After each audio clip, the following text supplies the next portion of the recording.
ئێمە بڕیارمانداوەکو فراکسیۆنی یەکگرتووی ئیسلامی کوردستان کە هەموو ئەو پشکانەی کە بە ناپەیڕەوی بۆ فراکسیۆنی یەکگرتووی ئیسلامی کوردستان لە سەرۆکایەتی لیژنە هەمیشەیەکانی پەرلەمانی کوردستان ڕەت بکەینەوە و ئێمە بەشدار نابین لە سەرۆکایەتی هیچ لیژنێکی پەرلەمانی کوردستاندا و بێگومان ئەو زەرەرە لەوەوە ئەوەشێتەوە کە ئەو نەهجە ئیسلاحیە ئەو کەفاءەتە ئەو پەرلەمانتارە کەفوئەی کە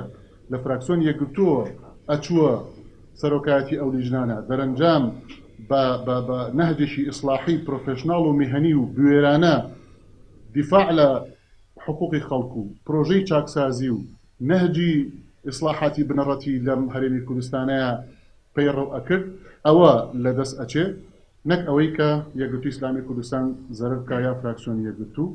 بۆیە ئێمە ئەو پشکانە ڕەت دەکەینەوە